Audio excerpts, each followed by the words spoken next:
Welcome back to the Wolf Pack. It's now been renamed. We named it the Wolf Den, but that's Jordan Belfort's podcast. So, welcome to the Wolf Pack, and we're here with David Steinbroner, great friend and fellow comic book lover, graphic novel Nando. There you go. And David's been amazing helping me to exposing me to many different works. And a bunch of these books are his. From Hell, you lent me. Sandman. Yeah. Notice they have joined the permanent collection. Yep. You're welcome to take them back, but I love them. Sandman. Anyways, welcome, David. Thank you. Thanks for having me. Yeah. So you told him about the comics. Not in like everything, but when Skye was talking about this project, he was sourcing, I think, a lot of inspiration. I was in my like room at home. I have so many comics everywhere, and I've talked about him a lot. So I think I probably like thrust onto Skye because I was learning about this project. I was like, oh, this is my favorite. This is my favorite. This is my favorite. And that's why Sandman 1 and 2 are there. Mm-hmm. Yeah. Yeah. So where did your love for comics and graphic novels in this kind of form come from? Good question.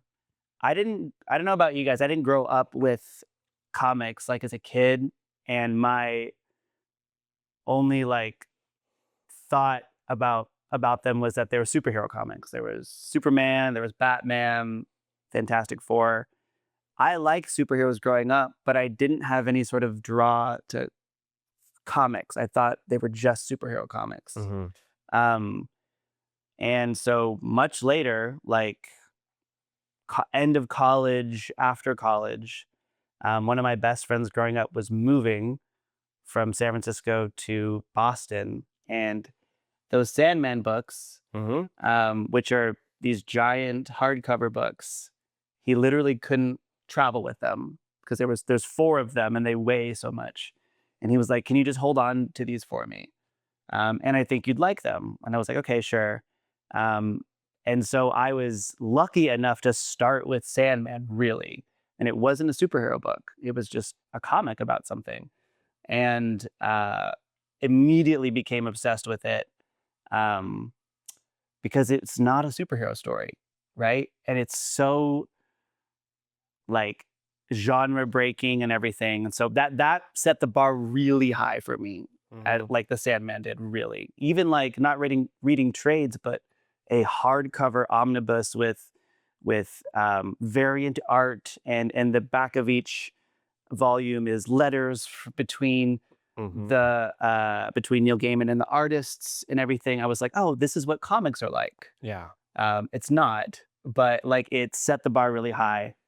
No, those like companion pieces are really helpful. Yeah. The letters, like, I know we're not allowed to talk about Neil Gaiman anymore because he's right.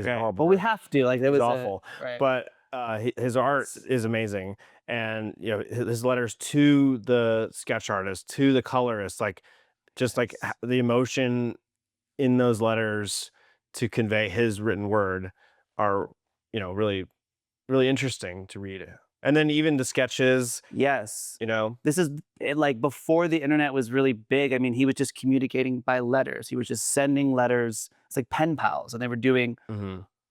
Like, imagine doing this, but like no internet. You just have to wait for the mail to get there and wait for it to get back. It was a labor of love. And then I found a lot of other comics before other superhero comics too. A lot of like Dark Horse, and is it IDW is the other like more indie one. Yep. So just like it was like a whole world that I wasn't expecting. I really thought I was just gonna find Batman and Superman. I eventually did, and I love those comics too. I love those stories. But like finding like indie ones, or Sandman's not indie, but just other stories about characters, it's like, oh, this is a whole world. This is a whole world, you know? Truly. Yeah, I've been going to comic stores a lot lately, and today we went to 2, Tribe and Bat City. Nice. Oh, Bat City, nice. Yeah, both in Austin, Texas. And we're just kind of wandering and looking at all the titles, and there's like the local artist section. Yes. There's like there's the new releases. I mean, it feels sort of like going to Blockbuster, Yes, totally. Yeah. which I love. I actually so after the Sandman entry point, I was living in San Francisco, and there was this comic shop, this locally owned comic book shop, and I happened to work in the neighborhood, and I would get off work at 2, and I would go to this comic book shop, and the owner, I think it was just him and maybe one other person working there. Mission? Uh, Not Mission. Not Mission. It's in Hayes Valley in San Francisco. I forget what it's called. He looked like a comic book character. He would wear this purple suit every single day, and he had gray hair. He would spike it. He just looked like a comic book character, and his energy was like that. And I remember going in there and just sort of wanting to check it out. But comics are kind of expensive, right? Yeah. It's an expensive thing to explore. Mm-hmm. So I just started going in and talking to him, and he would literally ask, "What do you like?" Not what genre do you like, just what are you interested in general, in stories. Mm-hmm. And I would tell him, and we'd have a conversation. And then he would just run over to the independent section and pull out comics and say, if you can bring it back tomorrow, Yeah. you can just read it. Mm-hmm. And that opened everything up. And a lot of them were local artists. Yeah. They're just printing them out in zines or things like that. Mm-hmm.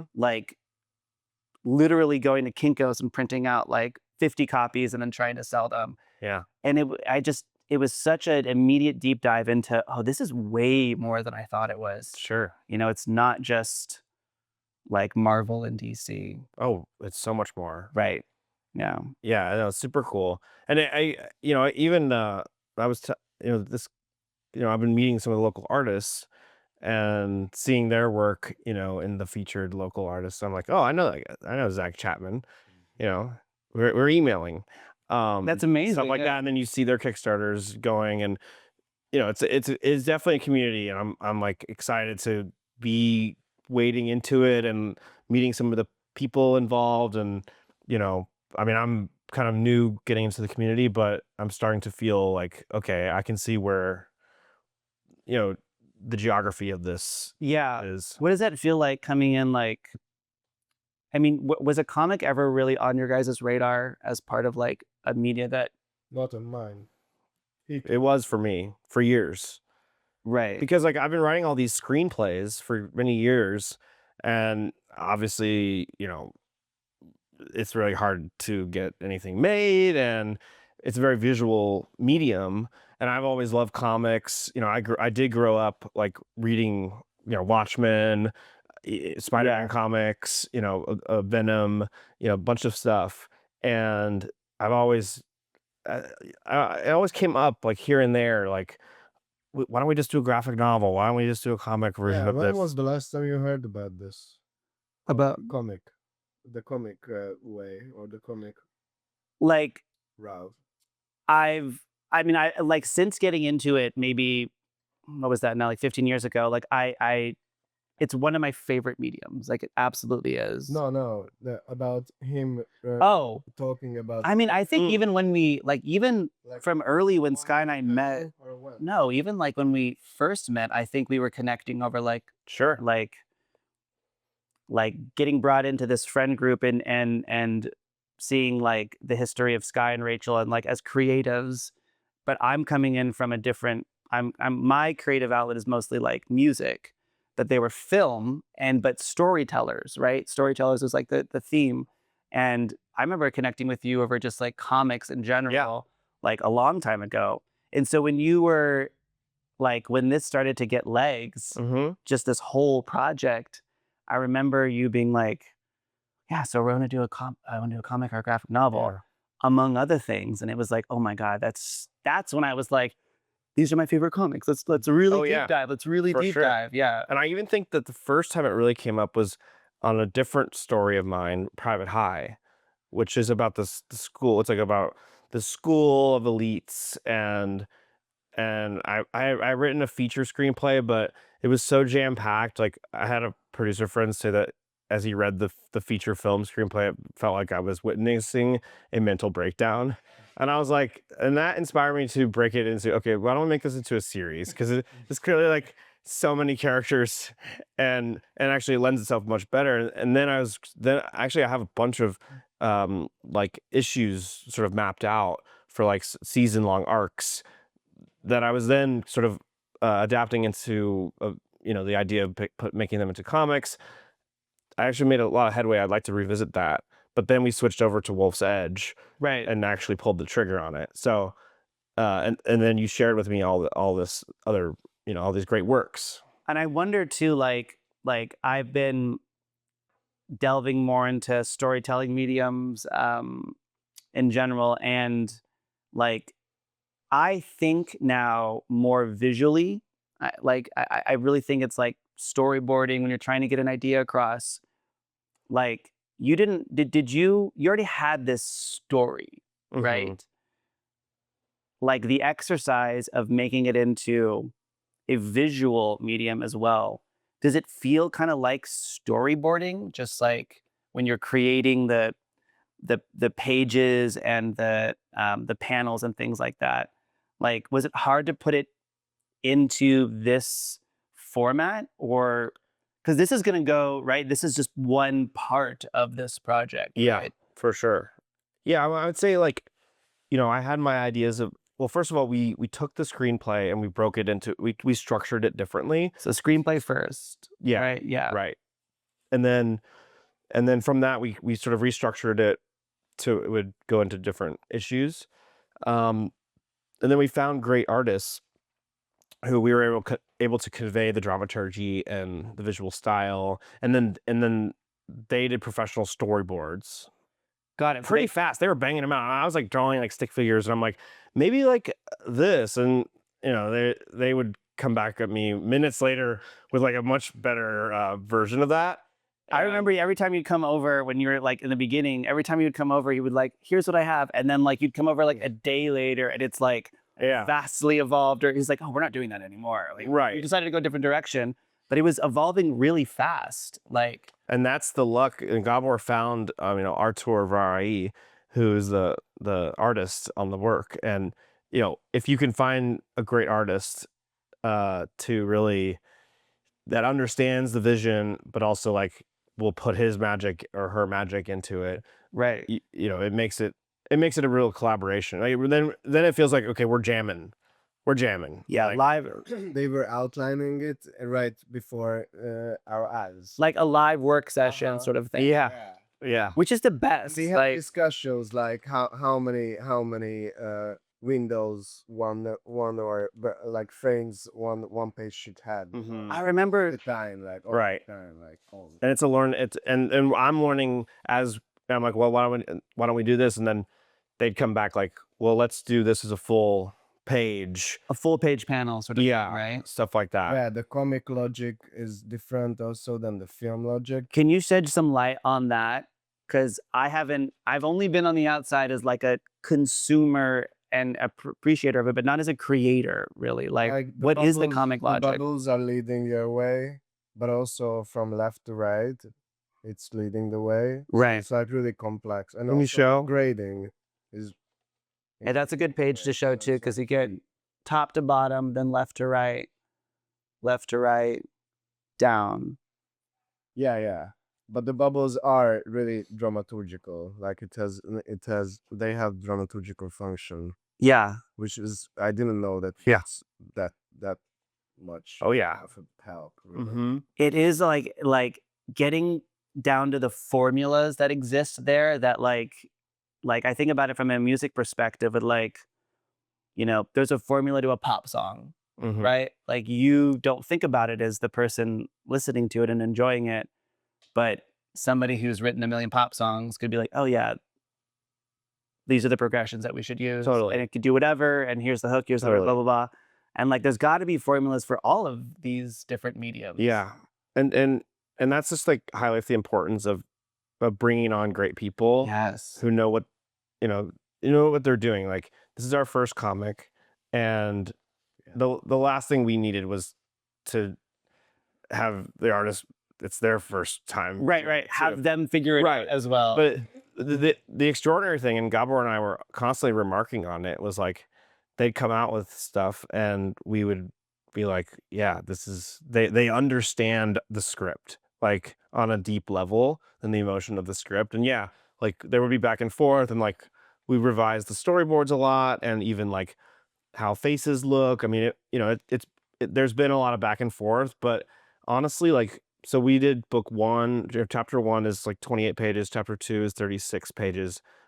There were a lot more revisions in chapter one to get the face right, to get the characters right. That's the entry into the whole. Yeah, but now that we're in part three, like the revisions have gone down a lot. Like there's very little, like there's just a great synergy now. We know where we're going. We know what the characters look like. Do you think the artist Our sort of tour more is like feels the killing it. groove? Every time I'm like, every time I'm like, no notes, like it's there. So What do you think the artist? It's Arturo. Artur, What is his biggest fingerprint on this that you can see? show them. Like, what's his? What did he bring really to this? That's like his Mastery. I mean, he's an expert drawer. His inking is. I'm sort of speechless. We've shown people in the industry, and they're surprised. Yeah. And they're like, "Oh, it's your first." I'm like, "Well, it's my first, but it's not our artist's first time." I think he's like super detailed, Mhm. and he It's he very know- cinematic. yeah, he understands somehow the color grading. Yes. The reds and the greens, I think your light and dark. I mean, even in your cover, the theme, like it's just Mm-hmm. yeah. I Yeah, mean, it's no, great.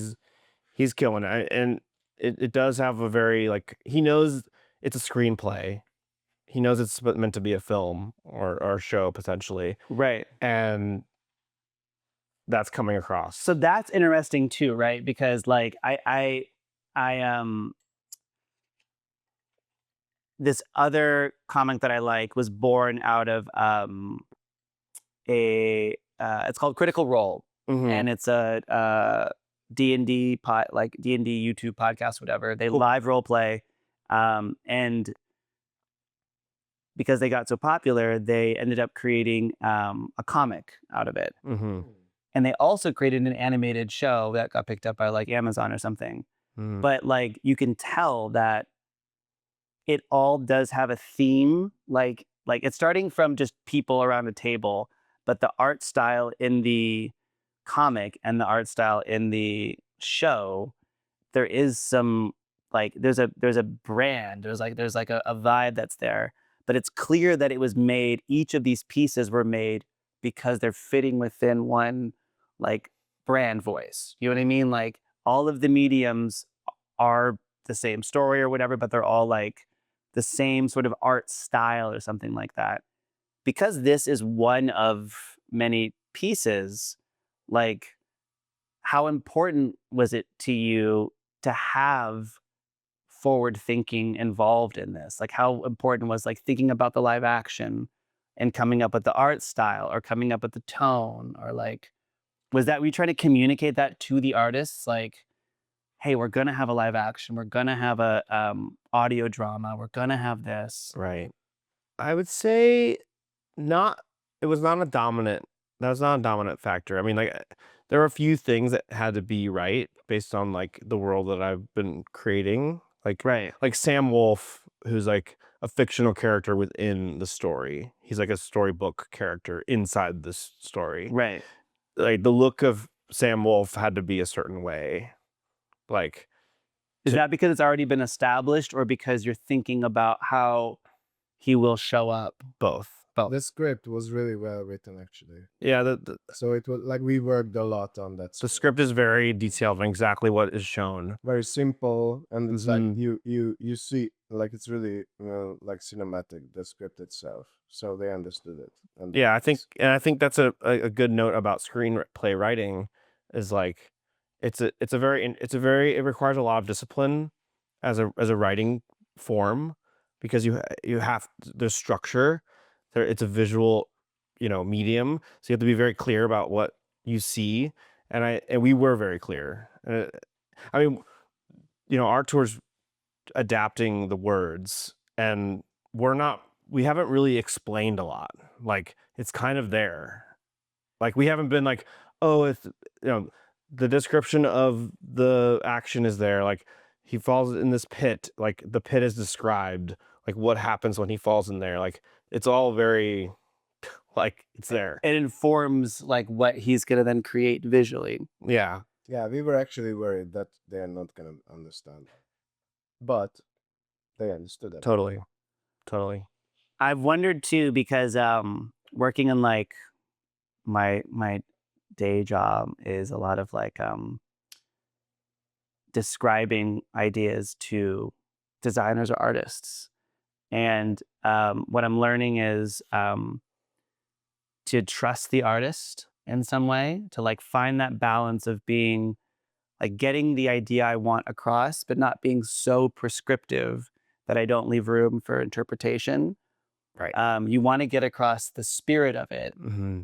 and the end goal, but then you want to let the artist have room to like surprise you and like visualize it. For sure. Did you find that that sort of happened at some point where you were like, oh, he gets it? Like Pretty he early gets on. it. I mean, pretty early on, we understood that he got it. And you're right. Like, I mean, the most painful thing is like when we were trying to get the look of the faces, because I mean, Yeah, that was like painful note because like how much work has been going in, and probably you don't actually know. You don't actually know. Yeah.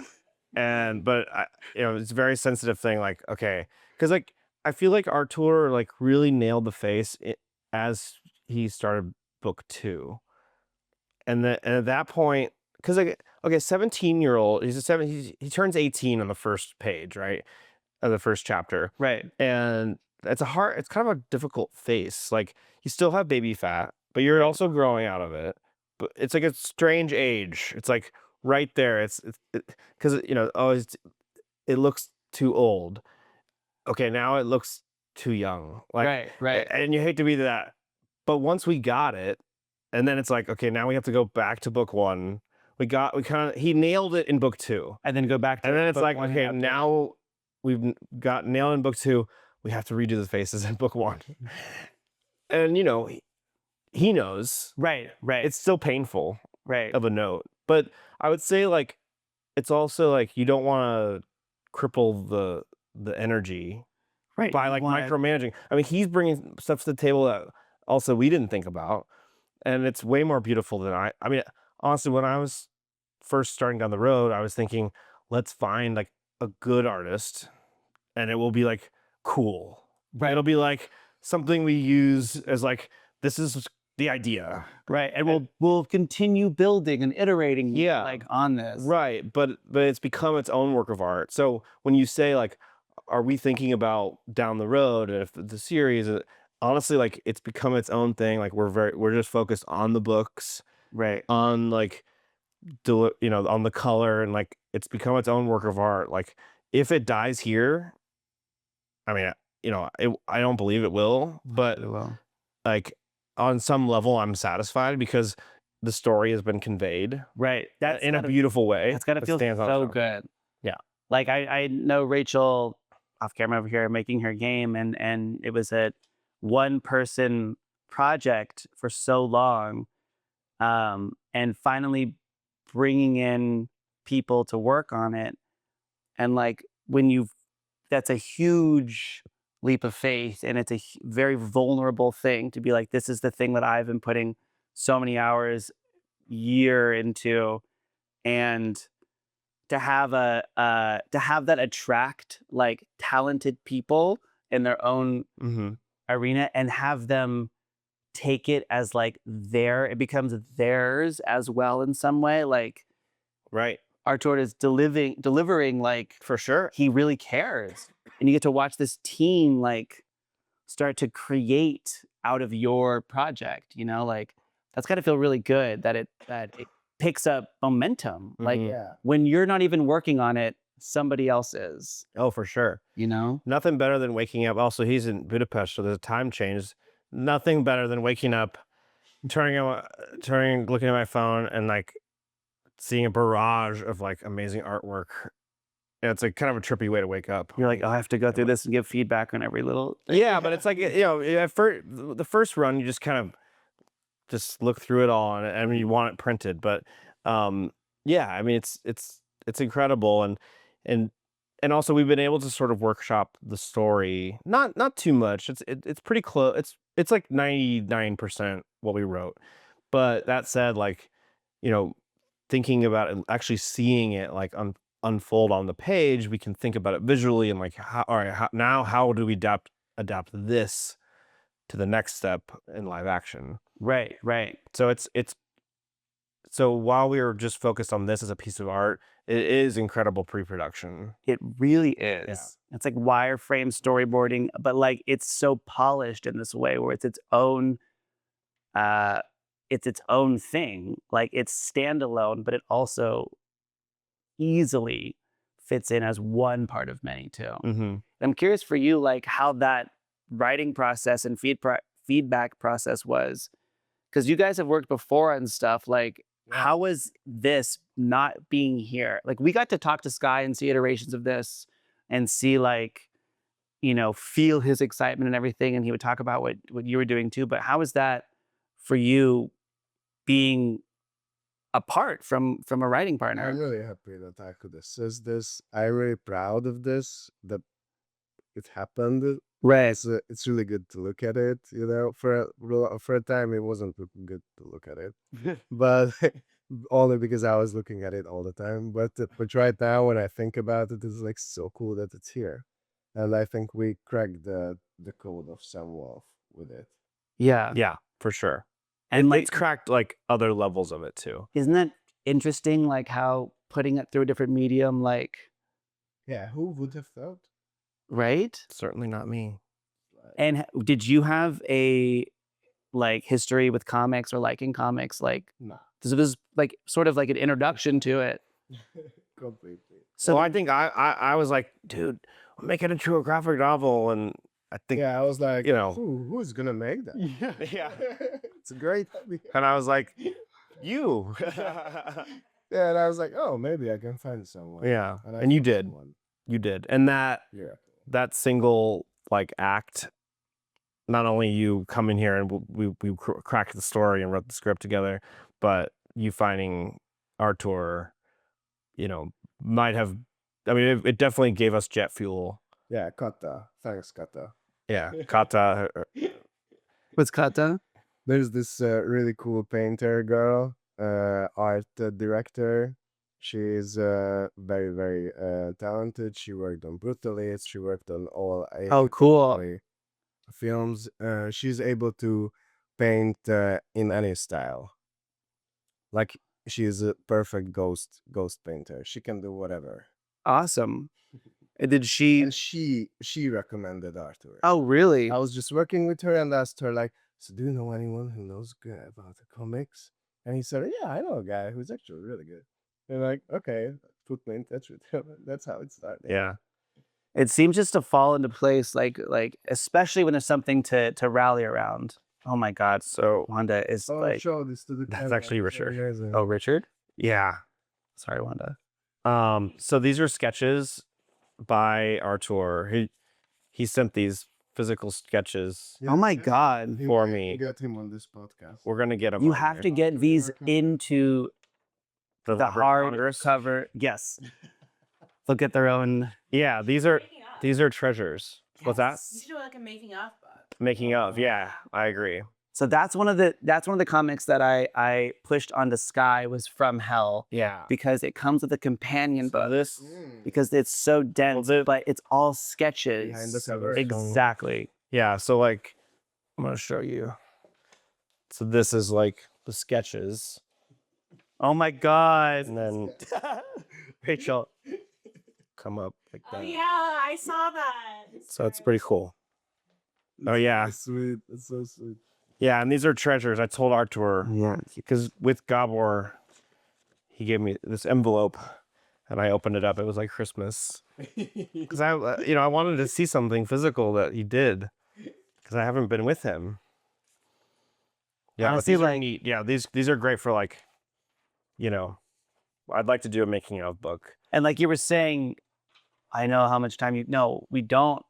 Like this is his process, thinking Yeah. about this, becoming obsessed with. Right. And This this, I idea. think this stuff shows like where AI is amazing, whatever. But Yeah. I mean, this is just human mastery, Right. you know, Right. and dedication and just years of learning and An exploration. I mean, this is just. He's riffing to figure out. jamming. Yeah, he's This just is jamming. Just him, because you said Artur's like always drawing. Always drawing. He's always drawing, like even meeting for Through coffee. talks, Yeah. he, like wherever he is, he starts drawing automatically. Mm-hmm. Yeah. It's clear that this is a way he is able to communicate. It just also too, I think you were saying earlier, like this. Someone said this is your first shot. Like the emotion in the faces too. Mm-hmm. And what I really like, I really like this one. yeah, what I really like about one, is one or two. I think it's both. I was telling Skye, it's two. Is the lack of dialogue. Mm. Mm-hmm. I really, and that was my note Silence. in the beginning was like, Yeah. like I love when stories are communicated just through the visual aspect of comics, right? Like, and there's so much of that in chapter 2 of Mhm. just him by himself there, Yeah. and it's just whole pages, and maybe there's one thing he says in one of the panels. Yeah. But that really then requires a strong artistic vision to tell the story, and you get the whole story with barely any words on many pages. Mm-hmm. Yeah, Book 2 is really minimal on dialogue. I love that. Yeah. There's a lot of struggle visually, you know. Oh yeah. I love I that. have the real picture of this right there from the party. Yeah. Oh my God, Making on that that- exact face. really? Exactly. Yeah. I Yeah. think I've got a few pictures like that too, actually. Yeah. Yeah. So what is the approach for a screenplay for a comic, and how does that differ from a film? I mean, honestly, it lended itself perfectly. Like, Or right? did you have to I mean, adapt? we did change the order of the dramaturgy. Like we changed the order of certain sequences. We had no idea. They showed us. Like we thought that we will be able to assist them, but actually they were like they were not like they were doing it by themselves. The artists were doing it by themselves? Yeah, like they were always talking to each other about what comes after what and why. So we didn't really have to like brainstorm. We thought that we are gonna have to brainstorm, but Right. it wasn't the case. I thought I was gonna have to be like going into detail on every panel. Yeah, me too. Did I it know. feel like, I mean, the screenplay that you ended up with, I'm thinking about this just from like other work stuff, but like Mm-hmm. you don't always go back and update the original document because you're in communication now with the designers or the artist, right? And you guys know what you want. But the screenplay that you ended up with, could that also be like a film screenplay? Mm-hmm. Yeah, that was the original. Yeah, it is a film screenplay. We don't even know how to write a No, comic but screenplay. First, they asked us to write a comic screenplay, and I sent them the script, and I said that we only have this, but I don't know what is a comic screenplay. But then they took that. They said that this is perfect. No, I've never because- seen the script before, but it's No, good. no, but a lot of comic writers do write in a screenplay format. Oh, really? Really? Yeah, I mean, there's a lot of different ways to do it, but it So it works. It is similar. It does. Yeah, it works. So it, Which is so interesting because if you're thinking like who gets the screenplay for a film? Who do you give that to? The director or the DP? a lot of every department, Every department. and they have different. Sometimes they have different versions of the script, or based on what their department is, or it has different color codings. Right. Changing by the minute. Mm-hmm. Right. Right. I mean, it is that I think is really interesting. And I think like that's going to be a part of this story of the creating this, I think, as like a casual coming in. But even I think people in the industry, I think that'd be interesting to see Mhm. how like you are able to take a strong script, a strong screenplay, a strong story, and that can be adapted to different mediums. Like, because it's all there, right? Yeah. Like, you are being prescriptive enough to like inform whoever's going to receive it. Like, okay, I want to create that's the spirit of it, but it also is adaptable. Like, it is adaptable to be like, Sure. okay, we can actually turn this. This is a starting point for a movie. This is a starting point for a comic. This is a starting point for an audio drama. Like, that's Yeah. pretty cool that you can Yeah. start with that. Absolutely. I mean, the form of a screenplay is, it is art. It's also very utilitarian. It has to be very clear. It's sort of a great document for adaptation. It's like, it's a blueprint. It's a map. It's only what you need. Like, That's you hard. can't have a bunch of fluff. That's hard. Yeah, Or like, it is it's a very hard form because you see a lot of, like, look, there's always exceptions. Like, some Academy Award winning script, it's like, well, they wrote it like just chunks of paragraphs, just in my written in notes app. red, Yeah. written in 3D. It's like, okay, Pages long. okay, fine. There's a place for that. If you can master it, you can do whatever you want. Right. But just the like, if you're writing, well, the character's thinking this and that, it's like, why are you writing that? Like, you have to see it, like, Convey it. convey it visually. Mm-hmm. If you have to use dialogue, but like, if a guy's sitting drinking a coffee and you're saying he's thinking about all the things of his life and what he's gonna do, and who cares? Just say he looks deep in thought. Right. Like, Staring off into the distance. Yeah. that's all you need. Guy deep in thought drinks his mug, whatever. Right. Just being super short, clear. There's room for artistry within that. Right. And then you can have a conversation with them too, right? A little bit about like the person that's receiving it, they're going to read it, they're going to have their own interpretation of it. And then when it comes down to feedback, you say, well, like, in this scene, yeah, he's deep in thought, but like, I need more he's actually like kind of like he's sad, or like he's whatever. That's where it sort of comes into play. Mm-hmm. I after reading your screenplay, or like the first draft of the script. Well, you're generous because you read early drafts. I did read early Right. drafts, yes. But it was really informative. It was like going behind the veil a little bit of like seeing what that looks like as the bare bones that'll then eventually become this. And like, So how is it for you to look at this? I mean, because I saw very early drafts, and then I started seeing many iterations later, I'm sure. Mm-hmm. And it was cool to see that, like, it felt like you were distilling it. Like, it felt like you started with more Mm-hmm. explanation of, like, to the audience of what was happening, and over time it became distilled and it was communicated like quicker almost. And because you were relying more on more poignant language or the visual style of it, dialogue started being whittled down, more emotion started showing up in his face, and just like the scenes started getting more intense, but the pacing changed. So it was like the screenplay initially was like, I also have not read. It's like the second screenplay I've ever like read or like got my hands on. So it's one of the best. It's the top 2 out of any that I've read. So I've read 2. I've read 2. Thank you So so like much. you're right up there. Yeah. Do I get? Thing that you read the script already? Thank you. Thank you. I Top meant to 2. bring one for you. Yeah. Top 2. Top ever. 2 out of 2. The best screenplay in the room. Thank you. Truly. Yeah. But it was like illuminating to see that that's how the process starts, right? Mhm.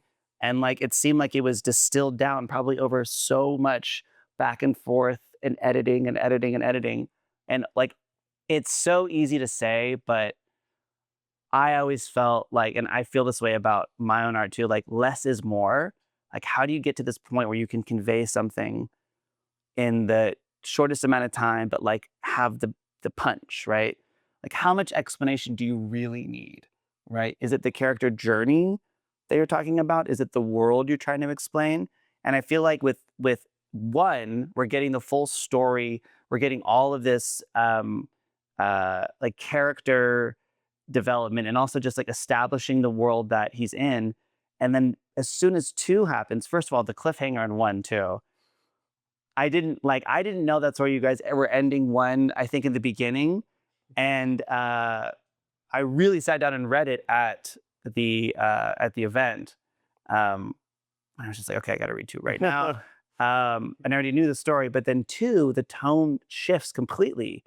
And it was like, it felt so like realized, like the tone, like the way you're telling the story and the story itself are the same, right? Like you're using the perfect approach to it where it's not, doesn't feel like 2 separate things. It just feels cohesive. That's great. Like Rachel and I were talking about video games, and like sometimes in really good video games, like the mechanics, like how you're doing things are part of the story. Like they don't seem like separate things. It seems in sync. Right. So Well, that's great feedback. I was trying to learn how to write screenplays after reading your screenplay too. Like, do you guys follow strict rules though? Like, how many screenplays have you written? ChatGPT? Shut up. We did not use ChatGPT. No. Yeah, There's got to be rules, right? There Well, are rules. Lots of recipes, lots of podcasts, lots of books, lots of teachers. Lots of Is there like a teachers. font? I mean, at this stage, I have just like have so many people, so many teachers, and so many books, voices in my head, and the key is to shut them the fuck up.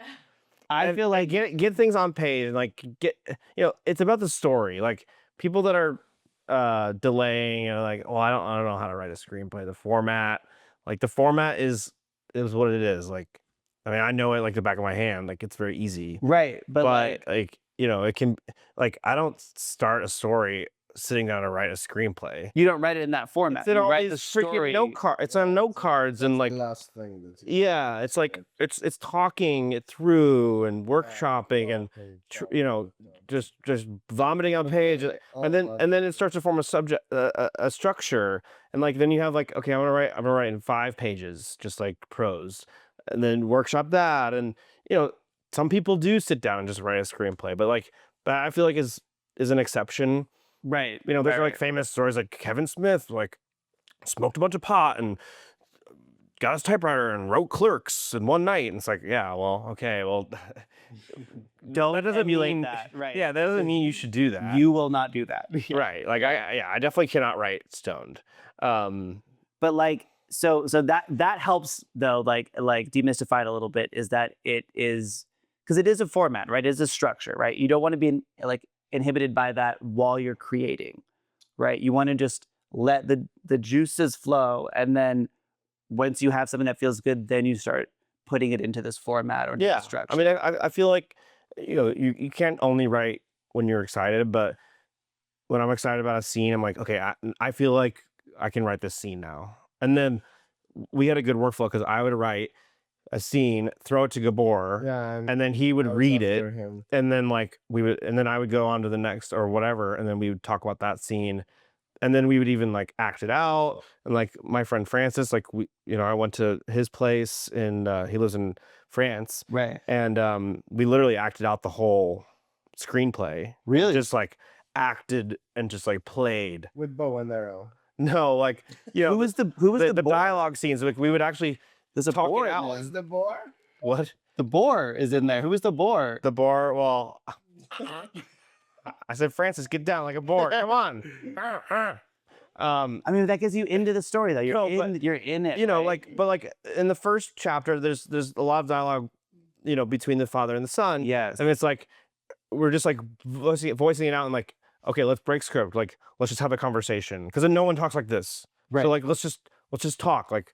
And, right. And we kind of riff, and then that's better. Okay, now let's put that word in there. Totally. I love that you did that too, and that actually like because the first draft dialogue for sure, like you're saying no one talks like this. Like I feel like when I write dialogue, sometimes I'm like I don't think I've ever heard anyone talk like this ever. I don't know. Okay, but the dialogue is the last thing. Sure, right? Yeah, when you're Right. doing a dialogue pass, it means you're in a good place or you're delusional, and you Yeah. shouldn't be doing it yet. So, But sometimes the dialogue is just like, okay, we need to convey this, right. and so it's like, hurry up. Mm-hmm. Okay, he needs to convey that. But like later, you're like, all right, what's like a better way than that character would say, hurry up? Like, let's go, dude. You know, Right, something right. like that. Quick little story about dialogue. In my creative writing class at community college many years ago, Mhm. the first assignment was just short story or whatever, and I was not confident at all in my like coming up with something or like coming up with any like fictional idea. So I just wrote a story of I told a story of something that had happened between me and my friends when we stole a pizza from a delivery driver, and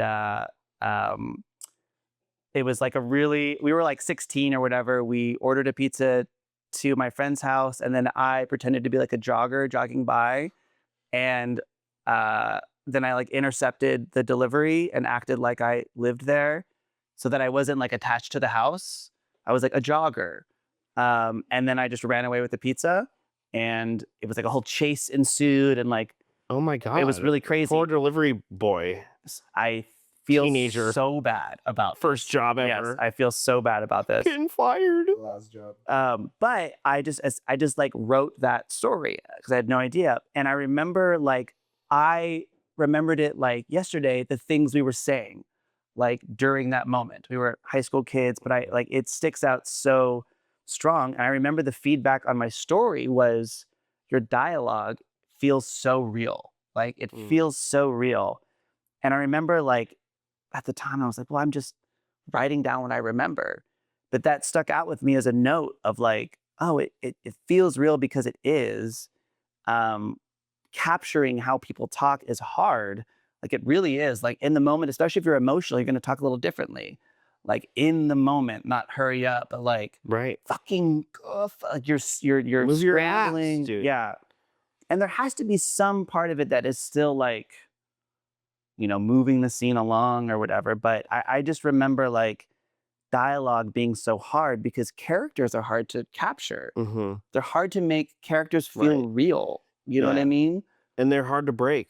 Like, I feel like the dialogue gets easier late in the process when you're like, okay, these characters are now just talking on their own almost. I would love to hear more about your guys' creative process though, of like it says starting with you and then coming to you.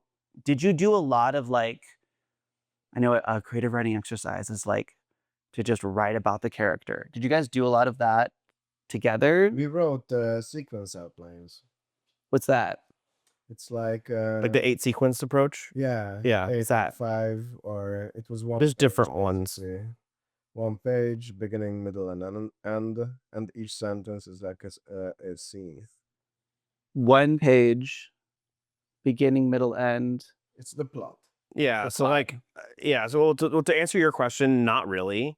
Like you mean character backstories? Yeah, like writing about. Oh, we talked we about them a lot. we did talk about it a lot. We talked about like who do we think how Right. they look like, or Right, how do right. Yeah. like how do they dress up, And then as we got through the story, like we're like, okay, these things needed to have happened in Richard's life for the story to really work on new levels, so that there are some. Then we built flashbacks and built out his backstory, but we didn't sit down and like, okay, like what would our character, if he, We went to Chipotle. What would you order? yeah, Like, no, we're at the fundamental level. We're trying to tell a story, and then like things that are enrich that story.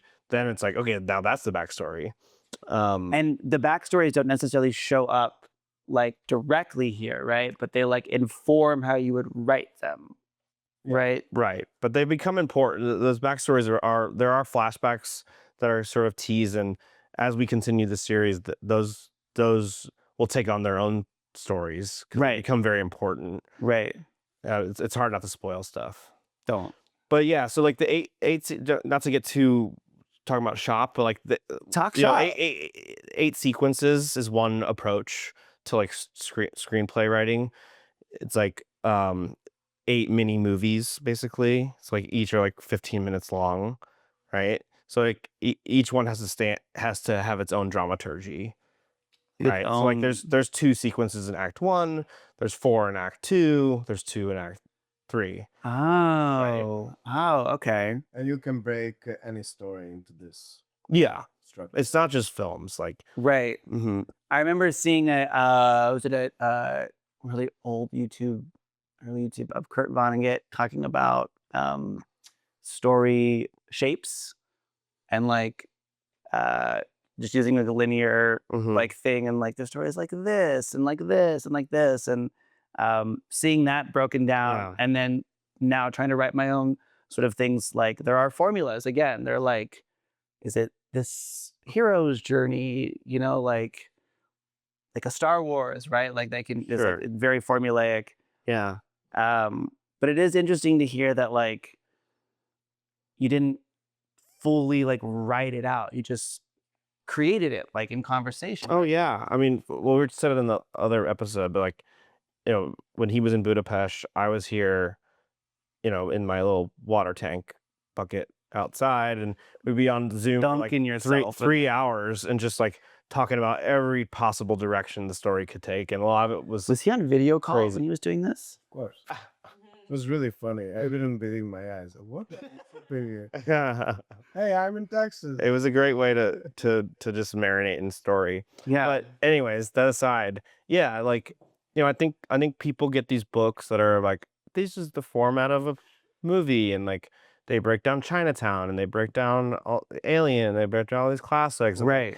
This is a great movie because it's structured like this, but like, okay, the movie's great because like of more than that. Right. Like you can sit down and write any story in the exact right. Like on this page, this happens, and on this page, this happens. Right. And it can be horrible and unreadable or unwatchable. Yes, I And, think like, it happens so all many- the time. Sure. Actually. So like, it's this tricky. It's almost like you have to do it so many times that it just becomes like a feel. Like, okay, like we got to get the story moving. You know, like you're telling a story. It's like if you're around a campfire, you know, you start telling a ghost story. Right. You got to hook them.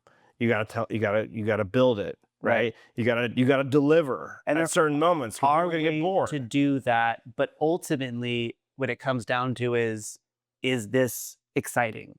Like, or not exciting necessarily. Is this like something that is resonating with people? Like, Exactly. Are they listening? Are they You know, are listening? we losing the audience? exactly. Like, and are we like moving people in any way? Like whether that's excitement or sadness or, you know, Yeah. whatever that emotion is, like, are our kids on their phones? Right. Like, and Kids will always so be it's on their like, phones. I feel like if you think about it that way, like it's a campfire, you're telling a story, like it has to be engaging. Right. Like that's better than like on page 5, the character must state the theme. Right. And it's now like we end in. Now we go to the, what did you call it? The 8. the 8 sequence approach. We see the tapering of the 3rd sequence, and now we're going into the 4th sequence. Right. here. So like, and those tools are very useful, but like if you know how to use them, Right. like it's sometimes a good way to like, it's less intimidating to approach a screenplay. Like, okay, let me just get the first 15. Let me get the first sequence. Let me get, you know, and break it down that way. And some ways it's just a way to get the wheels moving. Right. But ideally, you don't end there. Ideally, you then, once you have all of that, you then look at it as a whole and as an experience and say, am I moved by this? Like, yes, it checks all these boxes, but like, do I like this? Like, am I moved? Is this telling the story I want to tell? I was thinking about this earlier today when I had said, yeah, I want to come do this. I was thinking about like the comics or the movies or whatever that first like moved me. Do you remember, like, I know you're in film, anything that like stands out? Like as kids? Yeah, just that you can remember. Like, Well, Tom and Jerry. kind of stuff.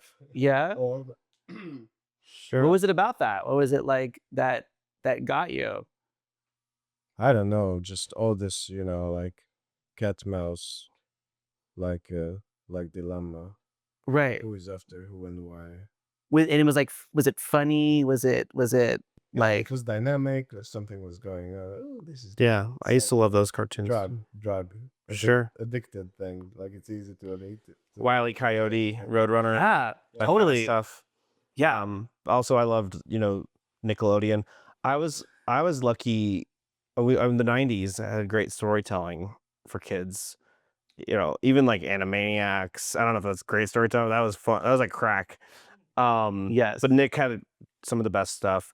But also, like, I was lucky because I guess my parents got like satellite TV or something when I was like in third grade. Those kids. I know, but I would go home after school and watch Alfred Hitchcock Presents, Oh which was shit. his TV Oh, show. I know that. That's Yeah, awesome. and like love that. literally, I was like, I remember this is like one of the earliest things that I was like, I have to get home to watch Alfred Hitchcock Presents, and they were like 1 hour long. He would come out like, dude, almost like This Twilight suit, Zone. yes, yeah. right. And he would come out and introduce the thing. Suit was like, Yeah, and then they had the great like themes like da da da da Uh-huh. da da da, and that was some of the earliest like probably I don't want to call it sophisticated because that sounds like it wasn't sophisticated necessarily, but Right. it was old. yeah. It was old, but I was Black and really into white. it. Yeah, it was like a strange thing for a kid to watch at that time, but I was obsessed, and Yeah. that was definitely like. like moved you in that like Also, I was like, yeah, it was like it felt like a cool thing that I was watching. where For sure. Chapter. oh yeah, totally. Ultimate. Yeah. Well, I Yeah. didn't get into him until like I didn't really see his work until like college. Really? Yeah, unfortunately, but yeah, Yeah, me it's too. amazing. Me too. Mm-hmm. Where they're like your guys are getting back into print, I mean, from film, but were Yeah. there like books that like also got to you for storytelling as well? Oh yeah, Yeah. lots of books. I was always reading the Red Wall series. Redwall, oh my god. Yeah. We should get a Redwall tattoos. I've been thinking about this. Let's do it. You heard it here, folks. Redwall absolutely like Yes, for sure. expanded. It's a fiction series. There's a ton of books, but it follows woodland critters and like a medieval sort of the mice are the heroes, Mhm. the vermin are bad. But it's all anthropomorphic, like critters are the heroes. Yeah. I read that absolutely was huge for me. Yeah, absolutely. And like it got big in our grade. Like, how many Redwall books do you have? So- I mean, at some point I was like, all right, I'm not gonna read past like 6 or 7. Right. But like some kid, I think they went.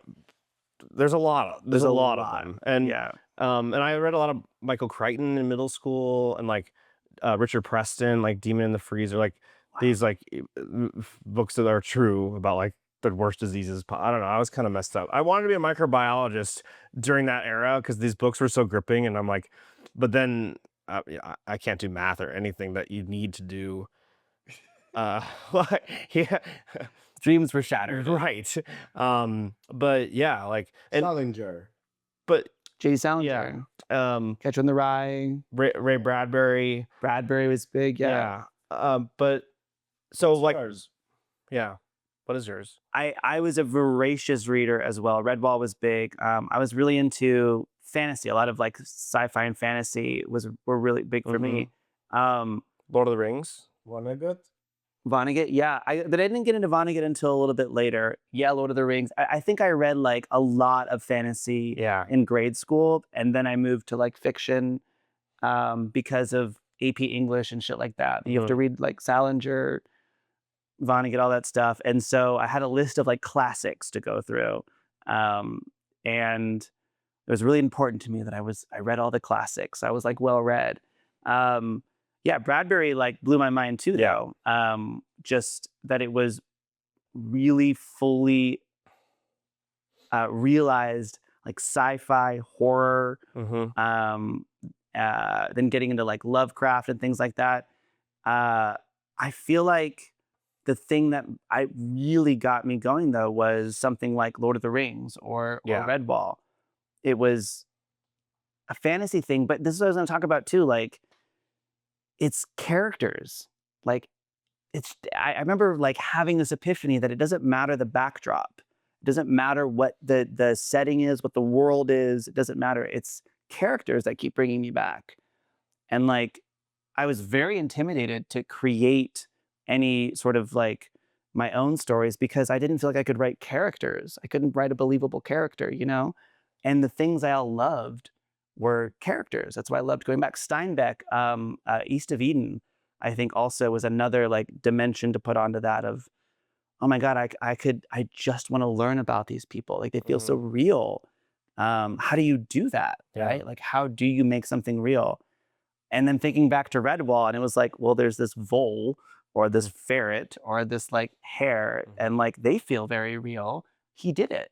You know, like it's almost like you miss the moment when it changes shape from just like reading it to something that you think about. Like the books that you put down or the movies that you stop watching and you're just thinking about them, like while you're not reading them or watching them. Like think about the characters. Sure. That's the point. Yeah, that's the point, Yeah. right? Like they feel like fully dimensional Absolutely. characters. And one thing we were talking about Yeah, this friends. today, Gabor and I, about there's sort of like a reading theme in our story. Like the father, the protagonist, is a writer.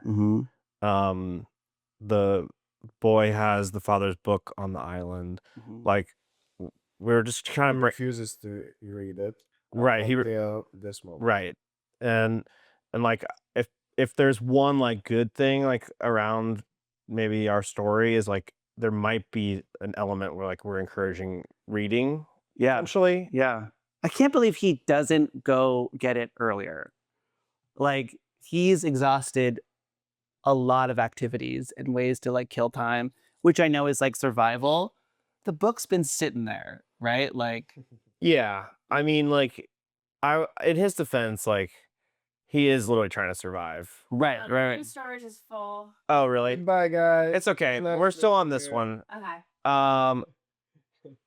All right. Wow, foreign storage full. Yeah. Okay. Wow. That was long, no? Yeah. So So it's a long one. 45. We could wrap up. So look- 5 minutes? Really? yeah. Oh my So let's God. wrap it up. So, anyways, this has been amazing. It's been amazing. I think we have Thank more to Thank you talk for having about. me. Yeah. Clearly, we're gonna have you back, and yeah, this is super fun. We're just trying to get creative people, and yeah, we're talking about this, but like it's about more than that. I would love to come back and even like interview you guys a little bit more on the process specifically, because I think this is such a great story of how you made this, and it's just one part of this. So Yeah. thanks for having me. Thanks, and tune in next time to the Wolfpack podcast. Ciao. Okay, great. Hell yeah. Great job, guys. That was easy, dude. Yeah. Float, That was float. easy. Nice. Kept talking for another hour and a half.